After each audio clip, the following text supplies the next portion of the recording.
am live with Mr. John Faust, That would be me. and we're doing the Old Soldiers Network.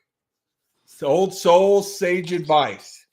Which, by the way, there's a rate that Sports Talk Radio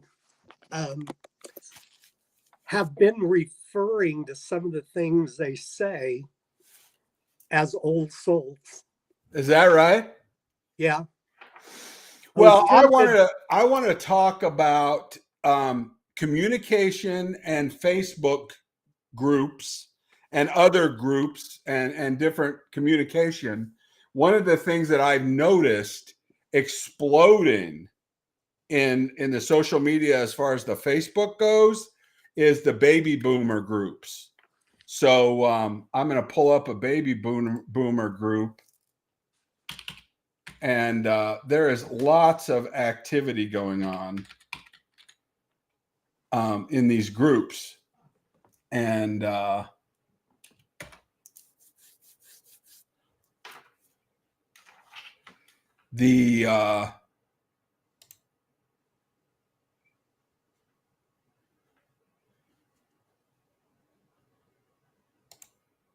me get this out of the way.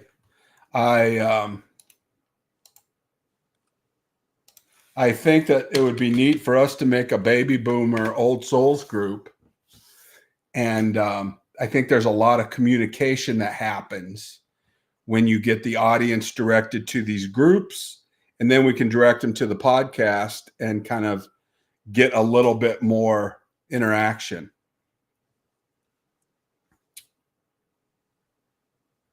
And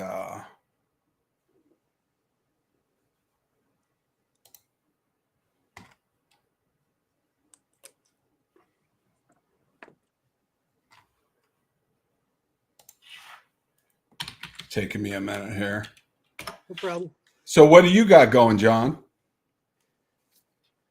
You and I were talking off air about how you got to lay down a little bit sometimes.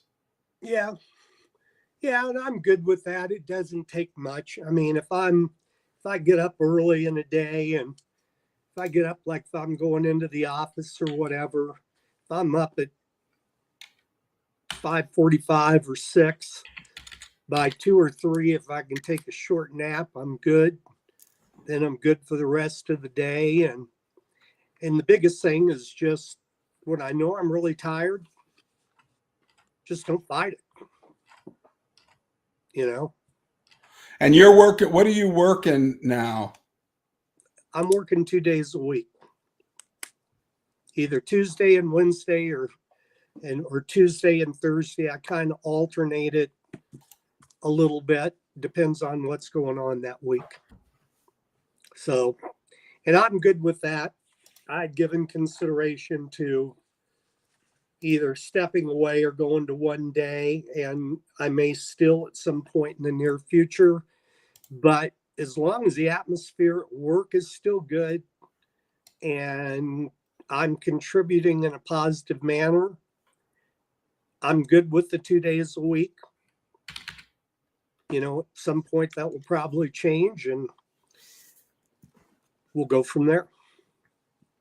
So, well, I was talking to a couple of people the other day, and I was doing some retirement coaching for some people, and the biggest win I think is not retiring early, but being able to. And that's the key, is if you're doing things that you want to do, and as opposed to having to do. There's absolutely no question about that. I don't have to work. I could probably make that work without it. But that little bit financially, plus honestly, just the engagement of the day, it's different than when I'm, at home, and, I don't have a girlfriend right now. I'm not married. And so I get tired of my own company. So going to work and being able to do something, there's a benefit to that above and beyond financial, because we're not really talking about that much money. And Well, I do think, and then I'll stop. I just think that sometimes that whole I'm retiring, even if you can, unless you're in the right atmosphere, you're with someone who's on board with you, it's a kiss of death. well, I know for me that I would probably lend towards negative behavior if I didn't have something to do. Correct. I hate to say it this way, but if I'm being truthful, I would have a tendency to couch potato. I have a tendency to not, be out doing things. And even though I'm social when I go out, I might have a tendency to want to stay at home too much. So I need an impetus. I need something to get me out or get me online. Yeah, and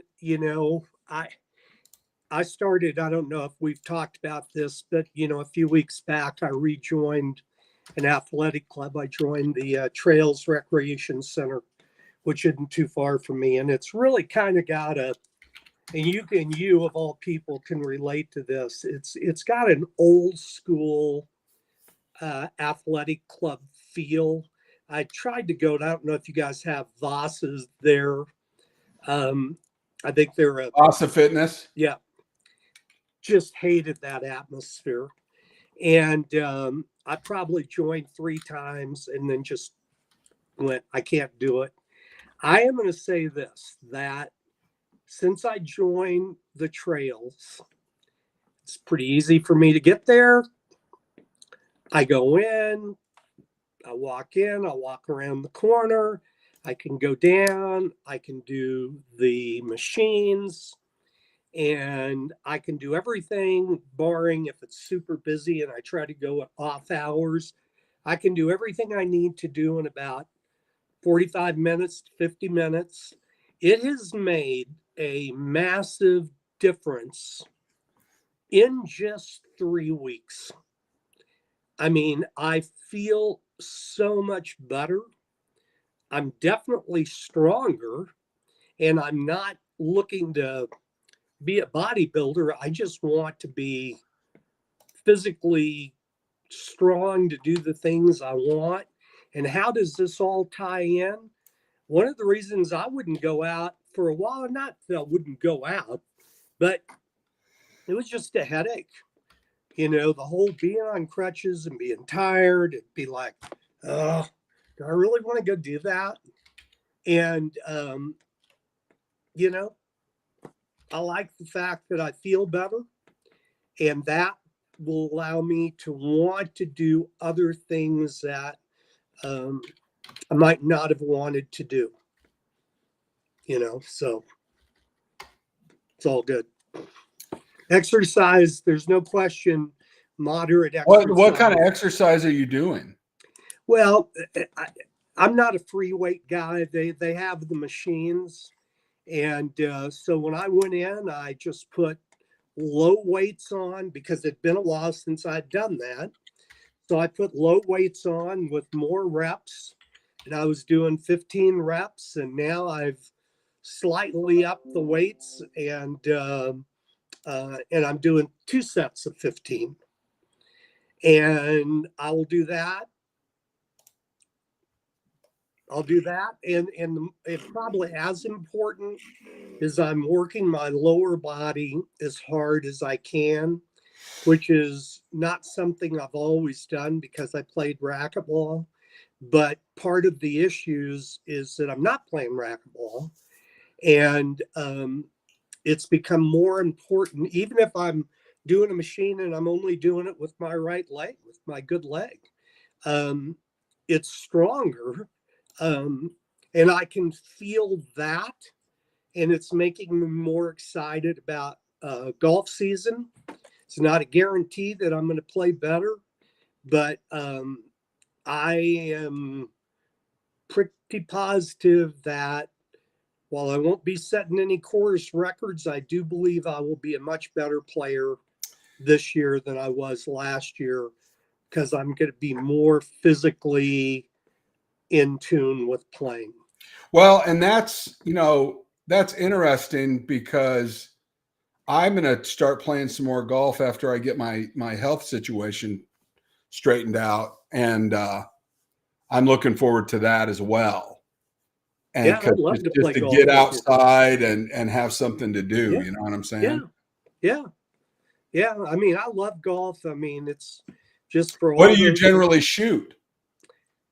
What I used to shoot and what I do now is two entirely different things. I was as low as a 12 handicap at one time. I am not that player anymore. I'm actually more in the 22. I'm shooting mid 90s. Might drop a little lower. I may go a little higher. But I'm pretty positive I can get back to mid 90s being my base, and then being able to do a little better than that. And if I do that, it'll just make it a lot more fun for me. Well, I just want to feel good when I play. When I was a youngster, I used to play golf with my dad when I was 13 or 14 years old. And there was this guy named Gene Lamb that played in our group. He was an older guy. And he was like 90 or something like that. Yeah, I mean, I played with him. But he had these really soft shafts, and he would just I'd be trying to boom it off the tees, and he would just dink it off the tees and just be in the middle. But the guy was just there. Yeah. It was crazy. And that's kind of me. Even when I was younger and playing better, I was never going to win the long drive contest, but unless I'm just having a really, really bad physical day, I'm hitting the fairway, I'm boogieing along. But over the last year and a half or so, something was just missing. And I know that missing portion is that I was not taking care of myself physically in the manner that I needed to. I thought I was, but I wasn't. And so I'd love to come back to Oklahoma and you feel better and play golf. Matter of fact, I did not play golf when I was growing up. And when I started playing golf, one of the times that I went back and we used to beat up the golfers. And I'd go back and I'd always drive by Hefner, Lake Hefner Golf Course. And then there was Lincoln Park Golf Course, I believe. Well, I got to go back and play some of these courses that I had driven by 50 million times. And it was a lot of fun. And playing golf in Oklahoma is completely different than playing golf in Colorado. Why is that? A bunch of reasons. Biggest reason is altitude.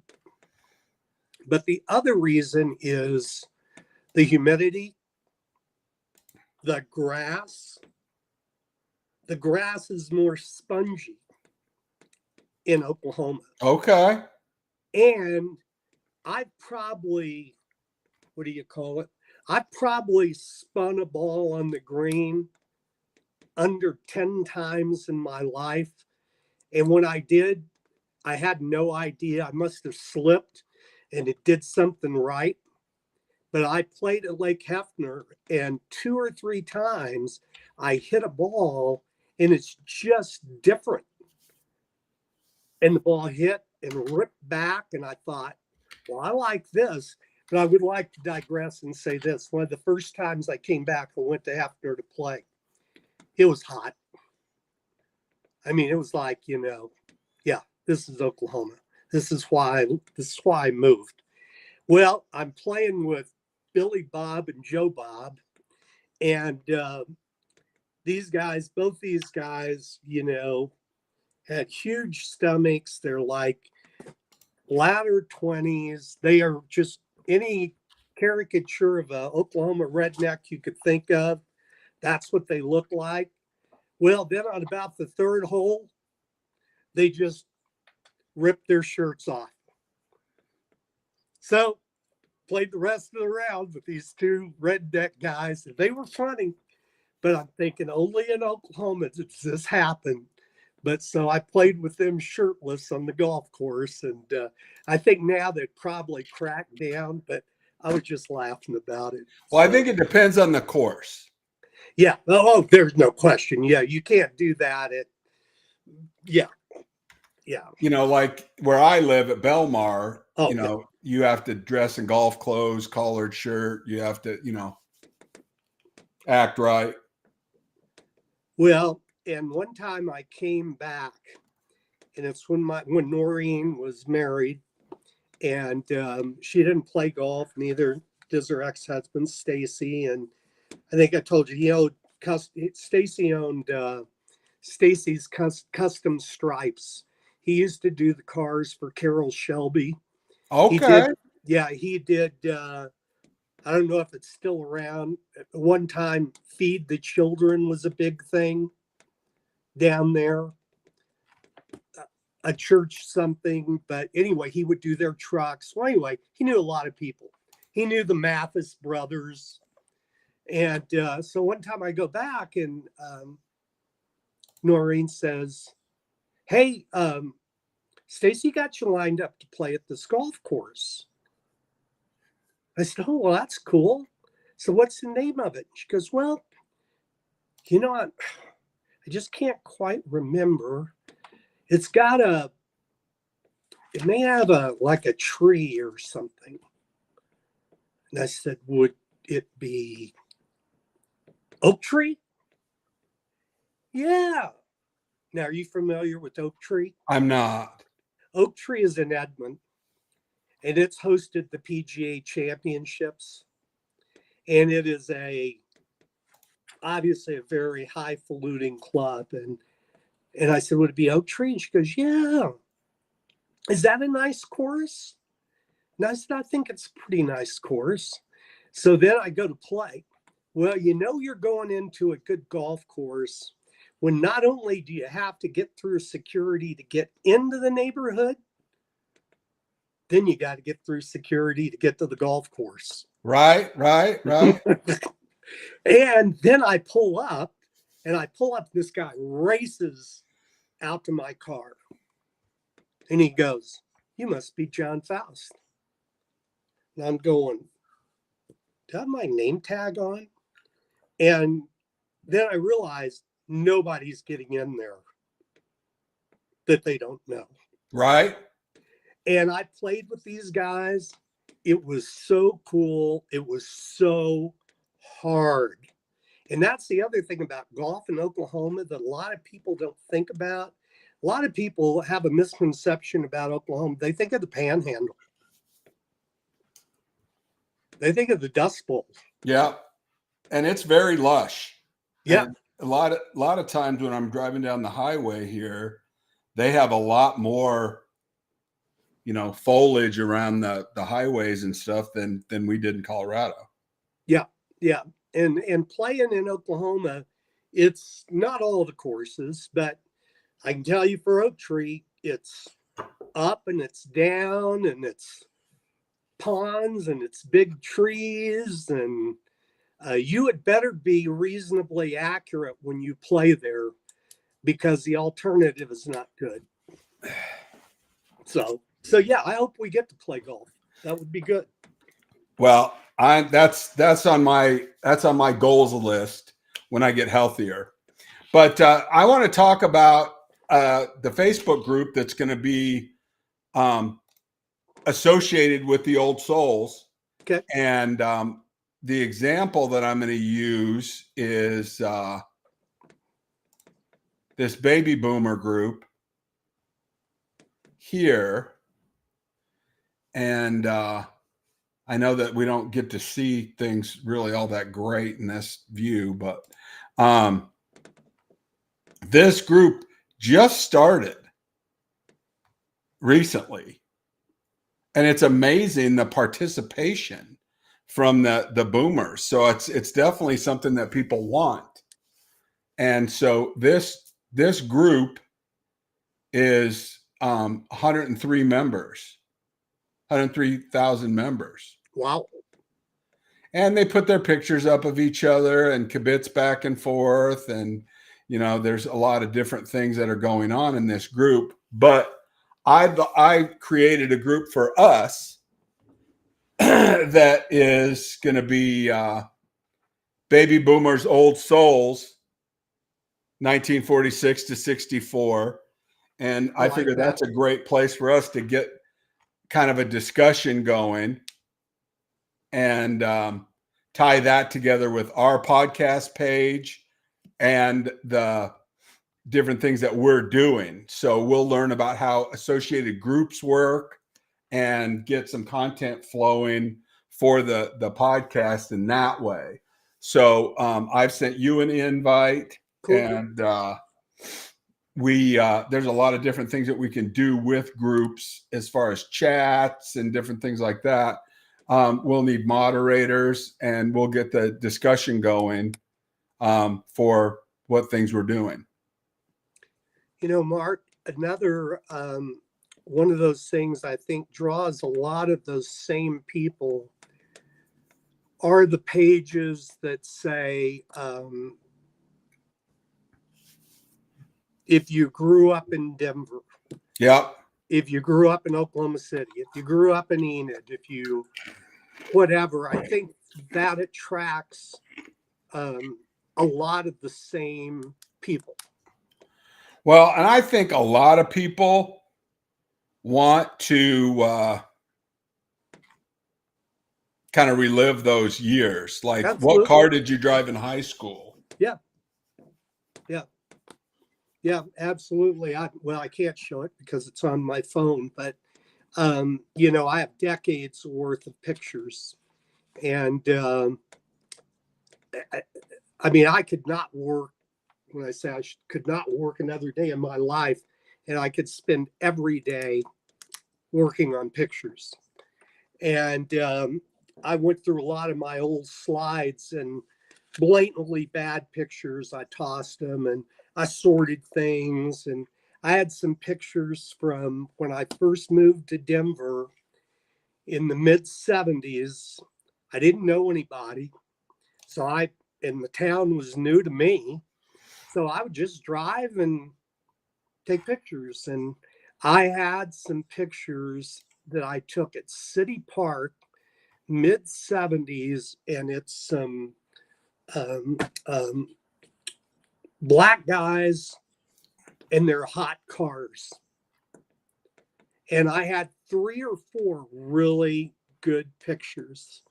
So I scanned them and I posted them on If You Grew Up in Denver.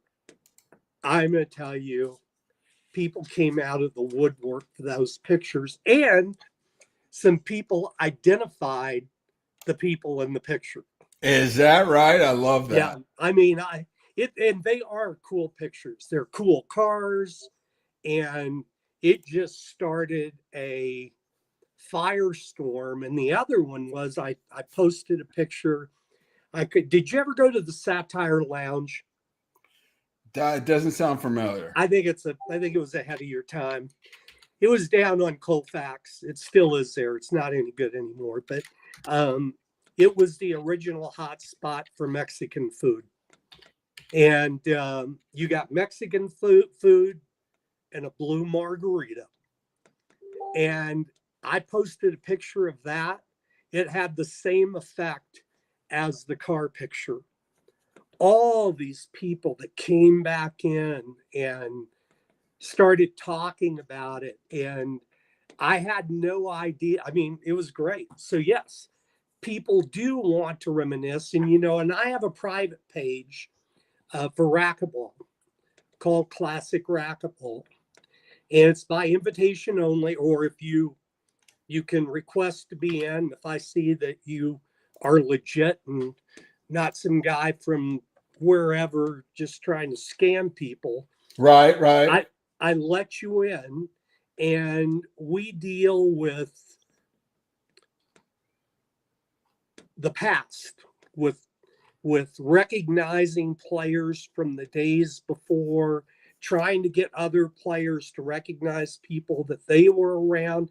Not all the pros either, but amateur players, whatever. And people will jump in, and I have a rule: no politics, can't be demeaning, no live feeds from racquetball matches that are happening now, because there are places that do that stuff. This is all about recognizing people from the past. And I get periodic messages from people that will say, I really appreciate that you don't do that, because I have a zero tolerance. There is no politics. And if you are demeaning to someone, out, I don't care if you're a national champ, you're gone. And people like the safe haven of being able to go somewhere and just enjoy what's being talked about. And we've got I think we've got 1,200 members. So that's not bad. Well, and I think that is promoting positivity. You've got to make sure that somebody is bullying the bully, because, too often people want to get in there and, cause a problem just Right. because they're bored. And Yeah. if you don't set a hard standard for that, then you're going to have an issue. Yeah. And there's some other, yeah, yes, correct. You are correct. That's better. That's a better thing for me to say. So yes, you are correct. So anyway, so you sent me the link to the Baby Boomers, the original one, and then you've got us going for Baby Boomers, Old Souls. Baby Boomers, Old Souls, 1946 to 1964. I figure we just just get it going. Yep. I'm all for it. I mean, I've got, yeah. Matter of fact, since we're talking about Oklahoma, because I was scanning some stuff, this is as Oklahoma as it gets. Can people read this, or does it come up backwards? I think it's backwards. How does that work? Well, you have to set a mirror. Oh, that's too bad. Well, anyway, this is from Monday, July 31st, 1968. Wow. And I used to do the stock car races because a friend of mine's parents, Mary, what was his name? Can't remember the first name. It was Marcar Incorporated. Well, anyway, this is back when stock car racing was at the at the fairgrounds, right there off of 10th and May. And that was a big part of my life for 3 or 4 years. I worked all the stock car races. I sold programs out front prior to. Did you know the Robertsons? Doesn't ring a bell. Jerry Robertson was a NASCAR racer. But Odie Robinson, his dad, was really involved in everything. And Gary Robinson was a dirt tracker. That whole family, they were racers. Right. Yeah. I went to high school with them, graduated in 81. Yeah, my time of doing that was mid 60s when I was in high school and first in college. And do you remember the movie with Pat Boone called State Fair? I don't. Now, you're not missing anything. But the stock car stuff was all filmed there at the fairgrounds. And I loved it. We had a dirt half-mile track, dirt quarter-mile track. We did stock car races. We did motorcycle racing. It was. Did you ever do any of the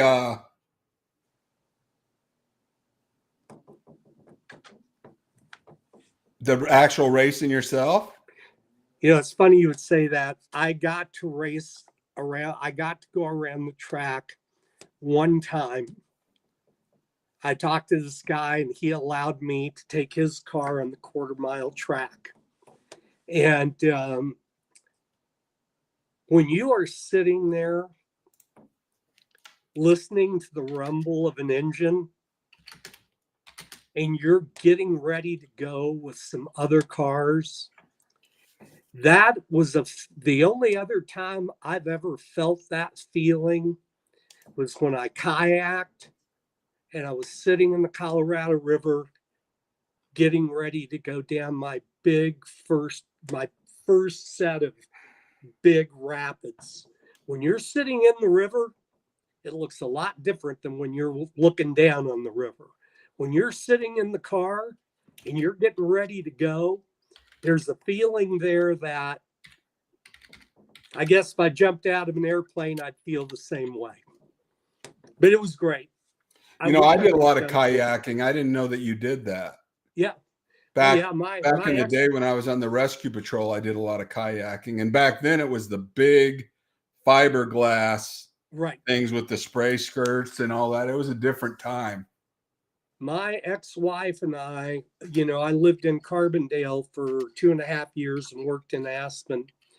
My ex-wife and I were the training models for the Aspen Kayak School because we were just bad enough to be beginners, but just good enough to not make them look stupid. And that's where we were. That's where we were. Yeah, I loved it. I mean, I already can't do all the things I want in a day because there's been many times I've thought, man, I'd love to kayak again. But you know what? I got my hands full, and if things change, I would love to do it again. But kayaking was a kick in the butt. That's a crazy crowd. They're kind of the motorcyclists of boating. Yeah. And it's, especially in Colorado, when you've got some of these, class 5 rapids and some of this stuff, I mean, it can get really, interesting. Yeah. Yeah. No, that was great. That was 2.5 years of two of the best 2.5 years of my life, living in the Roaring Fork Valley, being in Aspen. Well, and even that, a lot of people don't understand that are not from Colorado. The rafting scene is crazy. Yeah. I mean, you get in these big rafts and these raft masters, the river masters, I mean, they know what they're doing. It's crazy. In that same kind of mid 70s to mid 80s, rafting, the kayaking, all that was part of what I did. And one time we went down to Browns Canyon for a raft trip. And before we were getting in the boat, I met this guy who was older. When I say older, it's hard to say. Back then, everybody looked old to me, but I think he was pretty old. I think he was easily into his mid to latter 70s. And he looked at me. And we started talking, and he told me that he had cancer and that he was dying of cancer and that he was a ex-raft guy. and he was in the raft behind us. And we are going down, and all of a sudden we kind of have to pull over. And somebody said, "Yeah, we lost a guy out of the raft." Well, it was him. You're going to have a hard time convincing me that he didn't choose to die that day, because you could tell that he was tired, and that's what he did. That's what he loved. And I think he chose that as a way to go out. Right. Well, No, I don't have a problem with that. you can't hardly blame the guy, No, I don't blame him at all. That's a whole other topic, but I am definitely a quality over quantity guy. And I think everyone should have the right to determine, Yeah, I know this.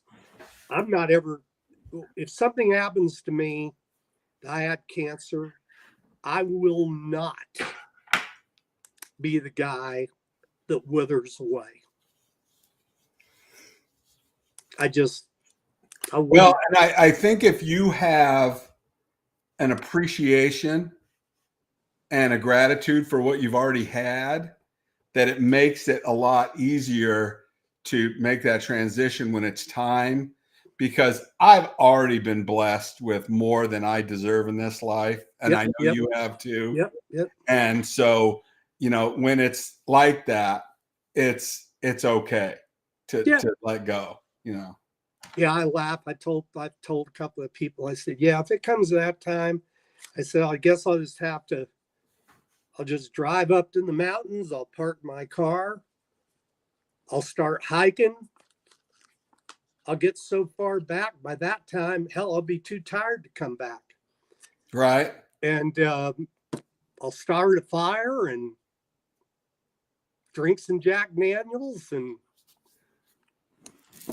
see, that's what I always say. I haven't had a drink in 25 years, and I haven't had a dip of Copenhagen in probably 6 or 7 years, and or smoked a cigar or anything. I'm trying to do everything I can to keep my health in line.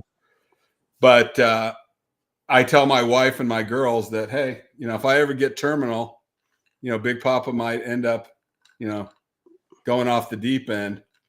Hey, you don't even have to go off the deep end. At the end. You might as well enjoy yourself. And just a little bit. A little bit.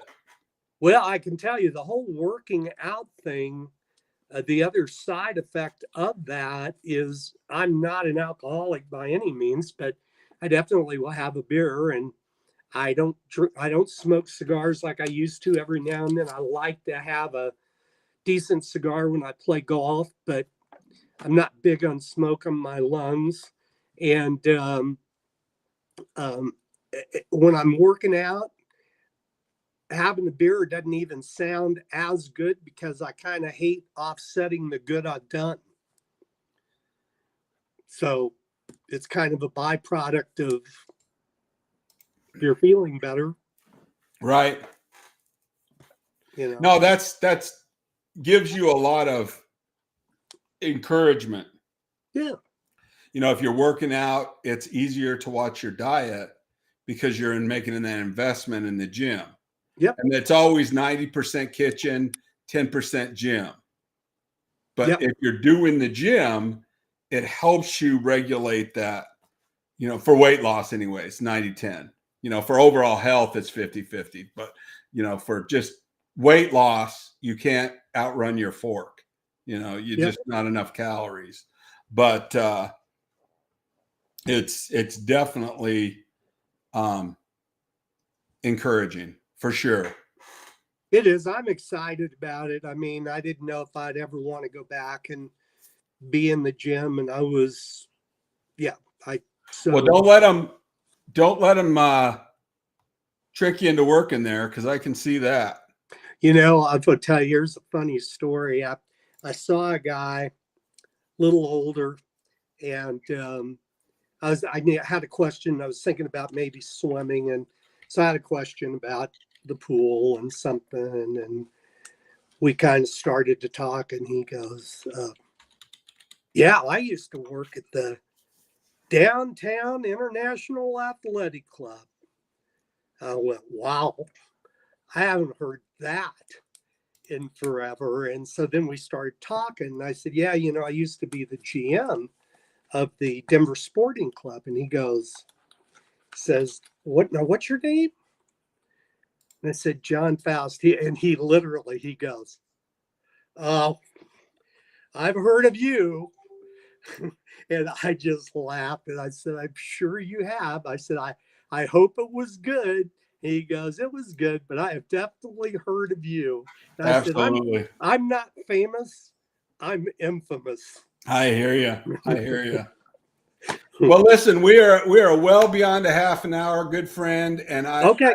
I want to tell you I love you, and I love doing this show with you. Everybody that wants to join that group, we're going to put that in all of our media. We'll try to build up a group. You can always go to the page on Facebook and suggest topics that you want us old guys to talk about.